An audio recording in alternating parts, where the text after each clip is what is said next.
ఈరోజు మన తెలుగు కథ గుర్రం తగువు. మన ఛానల్ సబ్స్క్రైబ్ చేయని వాళ్ళు సబ్స్క్రైబ్ చేయండి, లైక్ చేయండి, షేర్ చేయండి. రామయ్య సోమయ్య కోట ముందు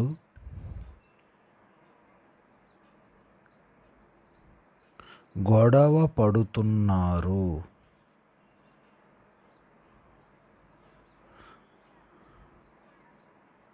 అది చూసిన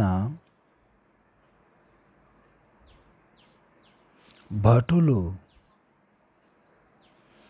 వారిద్దరిని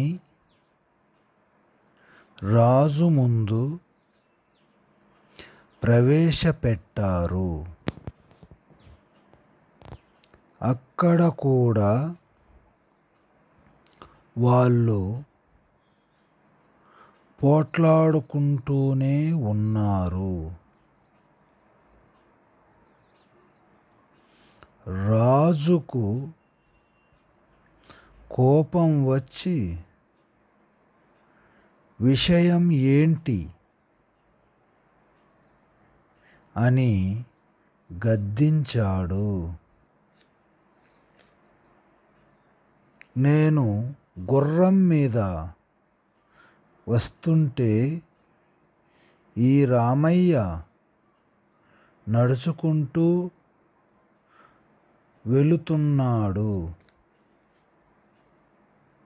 అతడు రాజధానికి వస్తున్నాడని తెలుసుకొని నేను దయతలచి గుర్రం ఎక్కించుకున్నాను. తీరా ఇక్కడ దిగాక గుర్రం తనదేనని అంటున్నాడు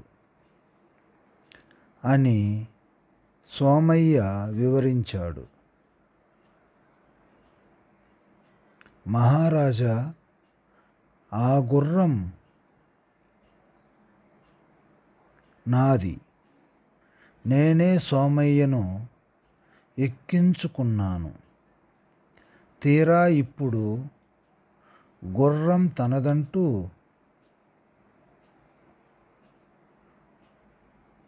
నేను మోసం చేశానని నిందలు వేస్తున్నాడు అని చెప్పాడు రామయ్య. వెంటనే మంత్రిని పిలిచి సమస్యని పరిష్కరించమన్నాడు. మంత్రి వారిని మరునాడు అశ్వశాలకు తీసుకువెళ్ళి మీ గుర్రం మీరు తెచ్చుకోండి అన్నాడు.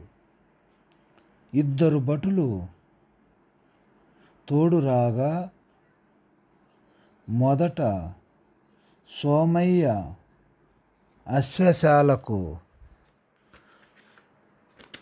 వెళ్ళాడు. అక్కడ 1000 గుర్రాలకు పైగా ఉన్నాయి. తనది అంటున్న గుర్రం ఏదో తెలియక ఏడుపు మొహంతో తిరిగి వచ్చాడు. తర్వాత అశ్వశాలకు వెళ్ళిన రామయ్య రాణి రాణి అని పిలిచాడు. యజమాని గొంతు వినగానే గుర్రం పరుగెత్తికొచ్చింది. ఆ గుర్రం రామయ్యదని సోమయ్య అబద్ధం ఆడుతున్నాడని మంత్రి నిర్ధారించాడు. విషయాన్ని మహారాజుకి వివరించాడు.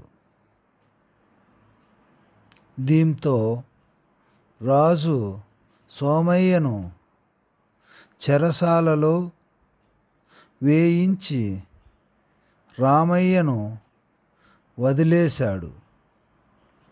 ఈ కథ యొక్క నీతి: మోసానికి ఫలితం శిక్ష. మరెన్నో ఇలాంటి ఆసక్తికరమైన తెలుగు కథలు మన ఛానల్ ద్వారా వీక్షిస్తూ చదవడం కొరకు మన ఛానల్ని ఇప్పుడే సబ్స్క్రైబ్ చేయండి, లైక్ చేయండి, షేర్ చేయండి. మీకందరికీ కూడా ధన్యవాదాలు.